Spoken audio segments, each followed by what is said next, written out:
dari Allah. Bu, sayangin bapak ibu ya. Kalau ada masalah jangan dikit-dikit minta cerai ya bu ya. Nggak boleh, jangan. Beda perempuan dulu sama sekarang pak. Perempuan dulu mah cintanya karena Allah, kalau sekarang mah seisi dompet. Betul nggak pak? Pepatah perempuan mengatakan apa? Ada uang adik sayang, nggak ada uang adik gelo. Betul nggak? Coba lihat, makanya hidup rumah tangga seukuran ekonomi nggak ada, retak rumah tangga rusak. Jangan yang laki-laki jauhin judi, jauhin. Dulu ada judi koprok, tahu judi koprok? Kalau di sini apa namanya? Hah? Togel hitungan, gue juga paham. Yang pakai batok kelapa dikocok, ada dadunya. Ya koplok. Hah? Apa pak? Belum. Pokoknya itulah ya. Salah. Itu kalau main judi, kalau saya sebut judi koprok aja ya. Judi koprok itu kalau dimainin tuh pasti malam di tempat gelap. Betul apa enggak? Ada lilin cuma satu. Lilin nggak boleh terang-terang, nggak boleh. Kenapa? Karena kita mau ditipu. Yang menang bandar apa yang masang? Bandar apa masang? Bandar yang menang. Kenapa? Dadunya disimpan, ditukar dadunya. Kenapa dicari tempat gelap? Biar nggak kelihatan. Itu yang manual. Kita dibodohin, kalah. Habib kok tahu? Katanya. Togel begitu juga, tahu togel? Tolol gelo. Bandar tolol yang masang. Yang namanya togel hitungan angka-angkanya juga yang pegang bandar. Dan angkanya nggak bakal ditongolin, angka berapa aja nggak bakal disimpan dua angka. Kita yang namanya bandar nyebutin 4 angka, nyebutin kan begitu. Besok 4 angka, begitu disebut 4 angka, masya Allah, habis dia nyebut tuh bandar tidur. Betul nggak? Yang masang ngitung dari pagi ketemu pagi. Bloon nggak? Bloon nggak? Siapa? Yang masang bloon, yang bandar tidur, angka udah di tangan dia. Besok mobil gue lewat, plat nomor gue dipasang bro. Lu kebayang, mana kena lagi. Plat nomor Habib berkah. Bloon, lu judi gak ada yang berkah. Kenapa? Ini manual, angkanya disimpan. Habib kok tahu? Katanya. Jangan lu suudon dipikirnya gue mantan bandar. Apalagi judi slot. Judi slot itu sistem, bisa dirubah dari mana aja. Begitu kalian masuk kena, pertama kali kena, 2 kali kena, 3 kali pasti bakal rungkat. Gak bakal kaya, gak bakal. Sekaya apapun duitnya, sebanyak apapun uangnya, segede gunung kekayaannya, akan menjadi lembah jika orang tersebut terus-terusan main judi. Gak bakal kaya, gak bakal berkah hidupnya. Alhamdulillah, lihat tukang parkir, rezekinya ada, alhamdulillah, berkah hidupnya. Tukang ojek, alhamdulillah, hidupnya berkah. Duit seberapa aja, alhamdulillah. Jangan khawatir. Perayaan Maulid ini makanya pasang hajat yang banyak. Mintanya sama Allah jangan yang macam-macam. Minta sama Allah, Nabi udah ngajarin, Rabbana atina fid dunya hasanah wa fil akhirati hasanah. Mintanya kebaikan, selamat. Jangan minta banyak-banyak. Kadang kita kalau doa suka semua mau kita. Ya Allah, berikan kami rezeki yang banyak. Begitu kan? Doa kita begitu kan? Gak malu sama Nabi. Nabi ditawarin gunung Uhud mau dijadiin emas, Nabi gak mau.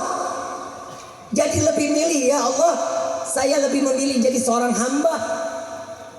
Makanya Nabi bukan orang Purwakarta. Nabi ini orang Masya Allah, dikasih kaya nggak mau.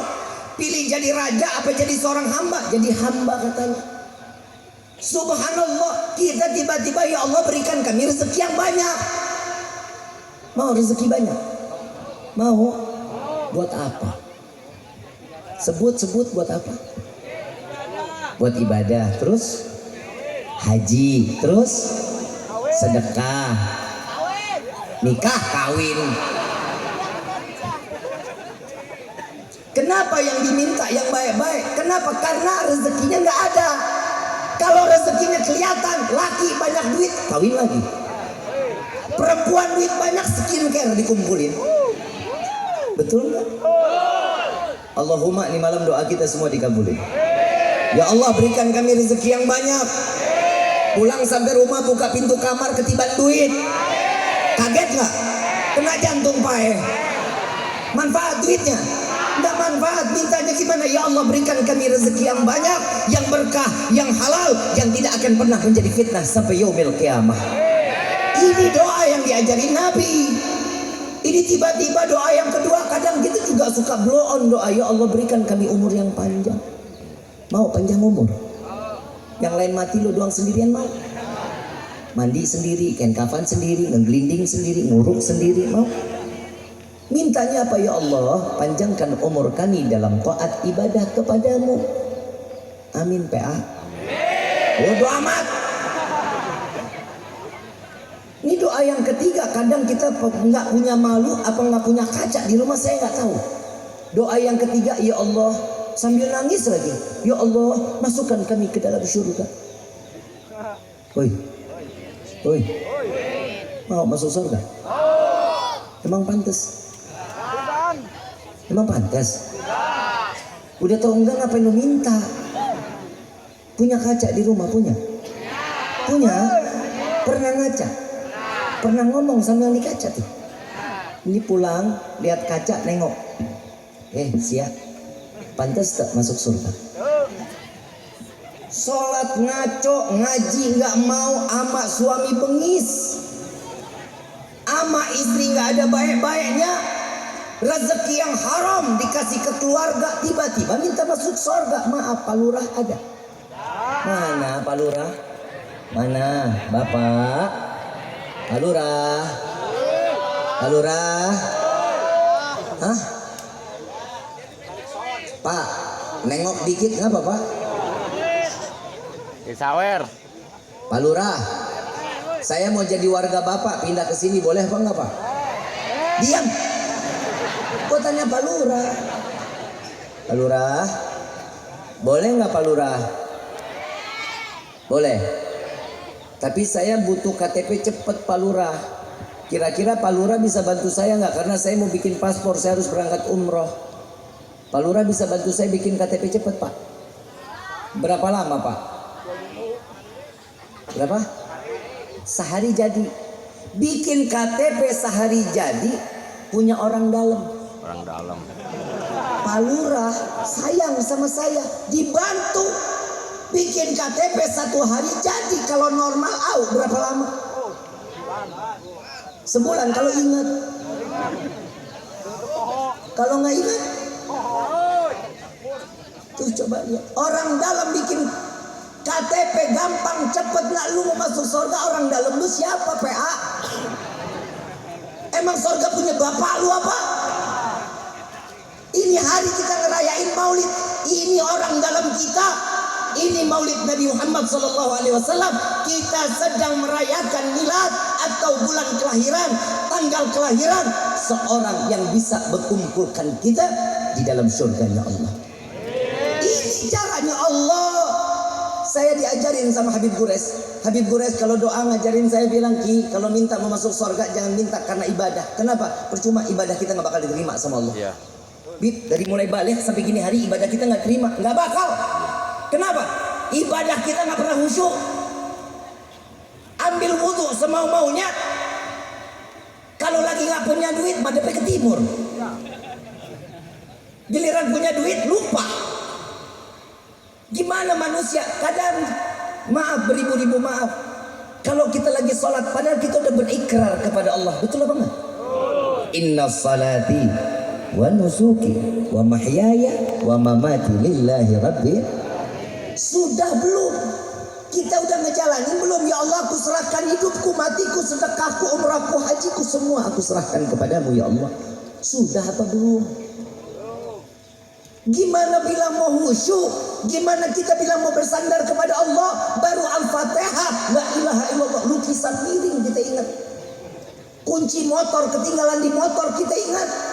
Sendal baru beli, begitu sholat Jumat ya sendal langit. Kompor belum dimatiin, ingat. Itu kalau lagi sholat, ternyata bukan di zaman kita doang. Dari dulu udah ada yang begini. Di zaman Sayyidina Ali karamallahu wajhah, beliau sebagai khalifah, ada satu sahabat datang kepada Sayyidina Ali. Wahai Sayyidina Ali, saya lupa naruh dirham saya di mana. Sayyidina Ali jawabinnya enak, gampang banget. Ambil wudhu. Dirham hilang apa urusannya sama wudhu? Ambil cepetan, ambil wudhu. Begitu selesai ambil wudhu, terus apa lagi? Sholat 2 rakaat. Dirham lupa naruh, disuruh sholat 2 rakaat. Hubungannya apa? Sholat. Begitu dia sholat Al-Fatihah, ingat itu dirham ada di bawah tempat tidur. Dari zaman dulu udah tahu. Kenapa? Syaitan paling gampang ngingetin sesuatu yang lupa tatkala kita lagi sholat. Maaf beribu maaf, sholat ini luar biasa. Jujur, ayat tentang zakat Allah kirimkan lewat wasilah malaikat Jibril disampaikan kepada Nabi Muhammad SAW. Betul? Betul? Puasa bulan Ramadan ayatnya dititipkan lewat malaikat Jibril kepada Nabi Muhammad. Semua tentang apapun di dalam Al-Quran ila salat, kecuali salat Allah mengundang Nabi sampai ke Sidratil Muntaha berjumpa dengan Allah, Allah berjumpa dengan Nabi, diberikan ayat tersebut betapa penting salat dalam hidup kita.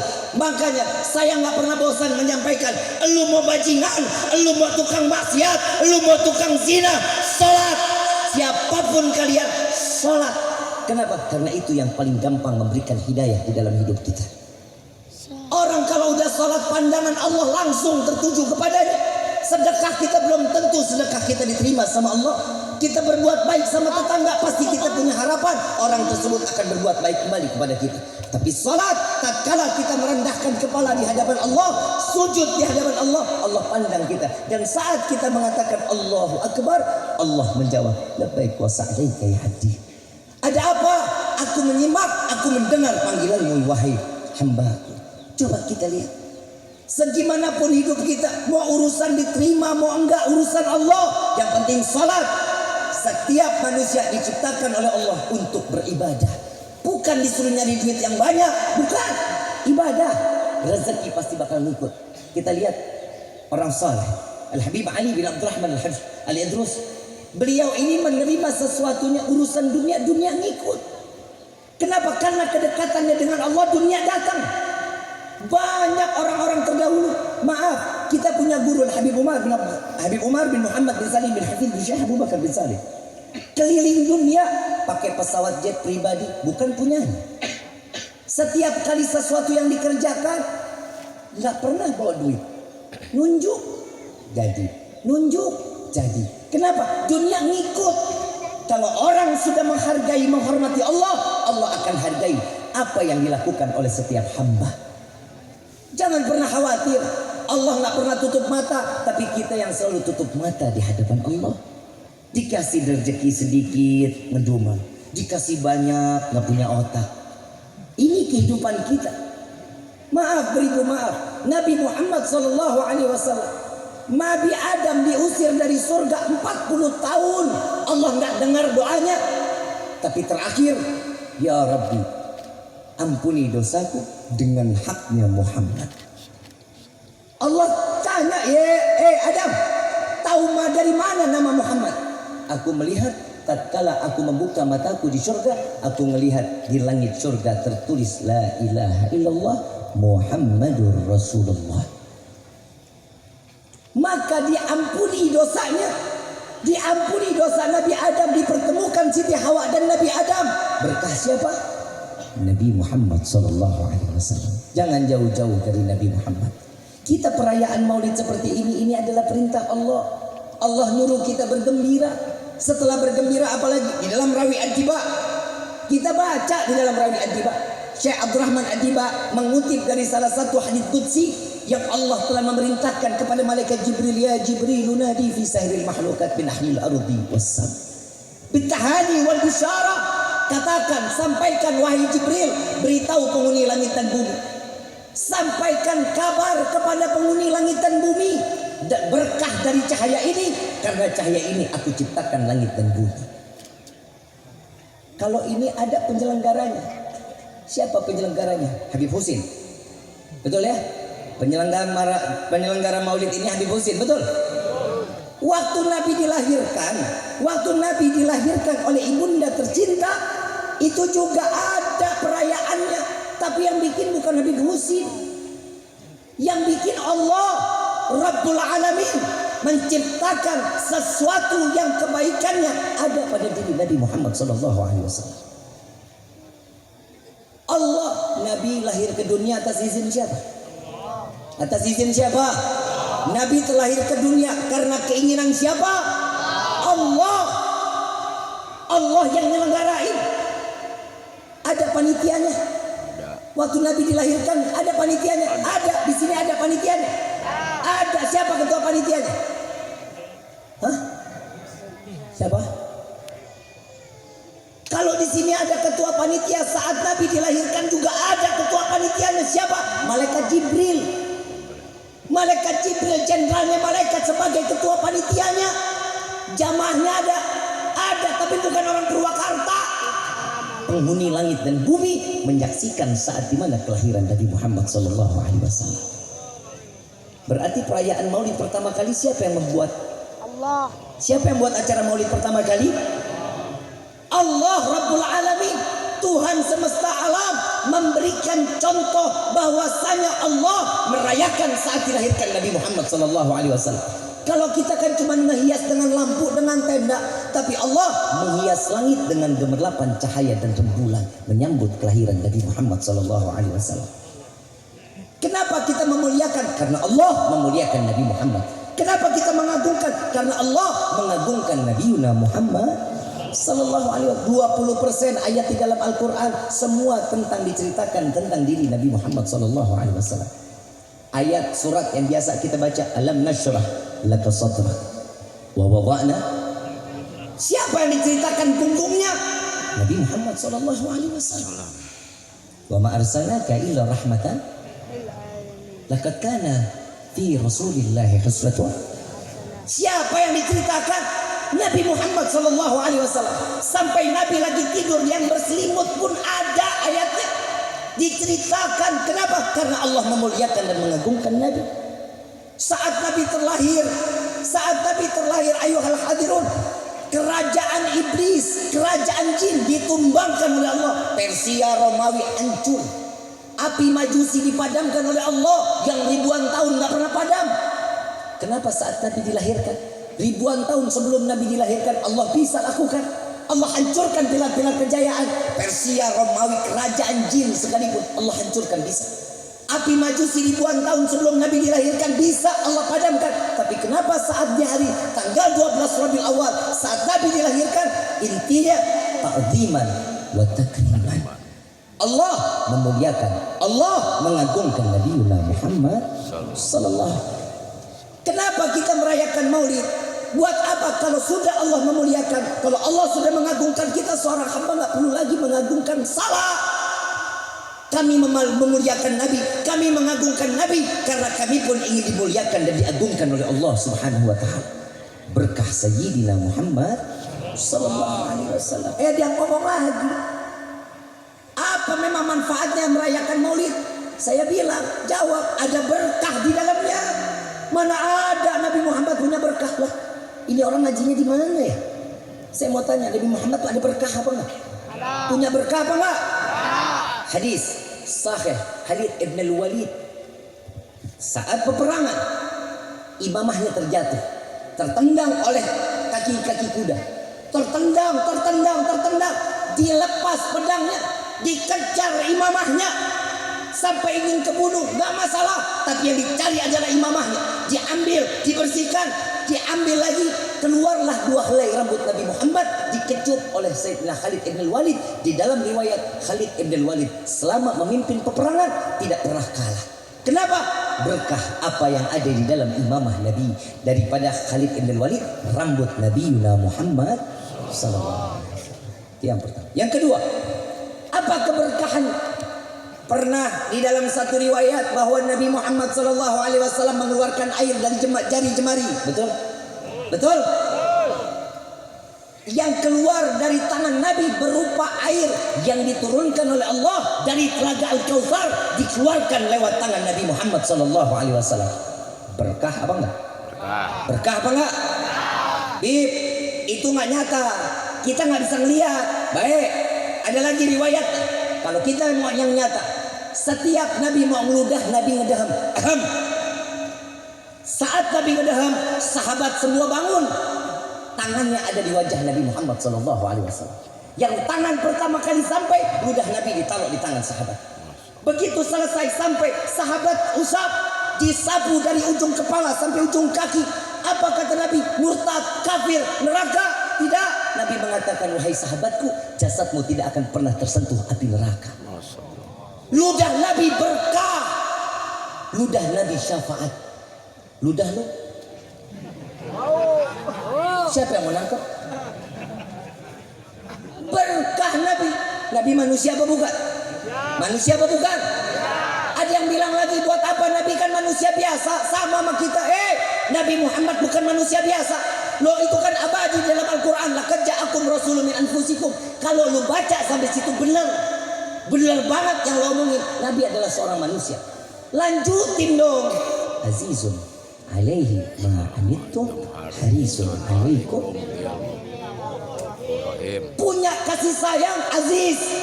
Allah muliakan Nabi Muhammad dengan segala bentuk kemuliaan. Nabi Muhammad beda dengan kita. Kalau kita jangan disamain sama Nabi, kita disamain sama kebo. Tahu lo kebo? Tahu?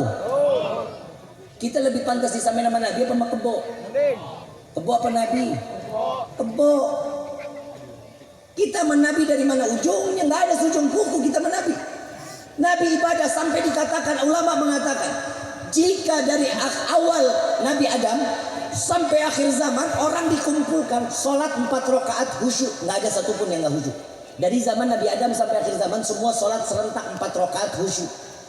Wallahi tidak dapat menandingi 1 rakaat sholatnya Nabi Muhammad dalam kehusyuannya. Gak bakal kita sama. Bedanya jauh kita bainas sama wasumur. Bukan lagi bainas sama wal ard. Bainas sama wasumur lebih dalam lagi kita. Ada lagi yang ngomong, Nabi manusia. Betul, Nabi manusia. Nabi makan nggak? Nabi makan nggak? Nggak ada riwayat bahwa Nabi pernah kenyang 3 hari berturut-turut. Nggak ada. Nggak ada riwayat dikatakan bahwa Rasulullah pernah kenyang 3 hari berturut-turut. Nggak ada. Kalau kita? Ya kenyang terus. Kita nggak pernah kelaparan 3 hari berturut-turut, nggak pernah. Benar. Itu bedanya kita sama Nabi. Kita punya makanan enak sama yang nggak enak. Nabi juga pernah begitu. Panen kurma yang enak di kanan, yang nggak enak ditaruh di dalam rumah. Yang enak dibagi ke semua sahabat, ke tetangga semua, mau yang kafir, mau yang Yahudi, Nasrani, semua dibagi. Yang enak dibagi, yang nggak enak Nabi makan. Saking nggak enaknya 1 butir kurma dimasukin ke dalam air pagi, makannya baru malam. Biar lembek tuh baru malam. Kalau kita bagaimana? Yang enak buat siapa? Buat perut kita. Yang nggak enak kasih tetangga. Itu bedanya kita sama Nabi. Betul nggak? Nabi makan, makanya kita diajarin. Nabi buang kotoran nggak? Buang nggak? Buang, karena Nabi seorang manusia. Nabi makan buang kotoran, makanya kita diajarin tuh cara buang kotorannya. Kaki kanan ditekuk, kiri dilurusin. Mau buang air besar begini. Kalau mau buang air kecil, kirinya ditekuk, kanannya dilurusin. Kenapa? Sambil istibro sampai ninggalin semuanya, nggak tersisa. Ini kita diajarin kenapa? Karena Nabi seorang manusia. Nah, di dalam riwayat Nabi kalau buang air besar bumi terbuka, bumi terbelah, kotoran Nabi dimakan bumi. Bumi aja ngarap berkah. Disimpan karena kotoran Nabi nggak boleh terkena binatang, nggak boleh terinjak manusia, nggak boleh terkena apapun yang ada di dunia ini, nggak boleh. Disimpan masuk ke dalam bumi. Masya Allah. Bumi ngalap berkah dari kotoran lu siapa yang makan? Lele. Lele aja masih ngelepek. Lu siang makan kangkung. Itu lele habis makan kotoran kita kelolodan paeh. Mana berkahnya? Maut ya. Betul nggak? Beda nggak kita sama Nabi? Nabi ini manusia biasa katanya. Nabi ini manusia luar biasa. Justru kita merayakan Maulid agar kita bisa menjadi manusia yang mulia. Amin ya Allah. Kita mengenal Nabi agar kita menjadi yang mulia. Makanya alhamdulillah di kampung ini ada Majlis Ratib Al-Idrus. Kenapa? Cara salah satu yang akan mengangkat derajat kita memperkenalkan zikir kepada Allah, maka Allah akan memandang kita. Saat kita berbanyak bersolawat, maka Allah mengizinkan Nabi untuk menyebut nama kita di dalam solawat setiap kali solawat yang kita kumandangkan. Mudah-mudahan berkah ini Majlis Ratib Al-Idrus mudah-mudahan makin tambah makmur. Amin. Satu majlis dapat menghindarkan setiap bala yang ada di kampung ini. Satu majlis akan membuat terang benderang sampai akhir daripada akhir yaumil kiamah. Hati-hati, makanya kalau ada majlis datengin sampai Nabi mampir. Kalau ada kelihatan majlis mampir. Majlis ta'lim, majlis zikir, majlis salawat mampir. Kenapa? Karena itu manfaat buat kita. Sampai ada satu jenazah di dalam kitab Ihya Ulumuddin dikasih waktu 1 jam, bangkit lagi 1 jam. Kemana lu mau jalan? Yang dicari apa? Majlis yang dicari. Kenapa? Karena disitulah tempat ampunan dosa yang paling gampang dan dosanya pasti diampunin sama Allah. Ini kita punya di kampung kita, makmurin, berkahin. Maaf, sayangin guru-gurunya. Guru-guru mau kiai, mau ustadz, apalagi habaibnya, sayangin. Kenapa? Karena insya Allah satu mata rantai yang daripada ilmunya bersanad sampai kepada Nabi, kita akan semua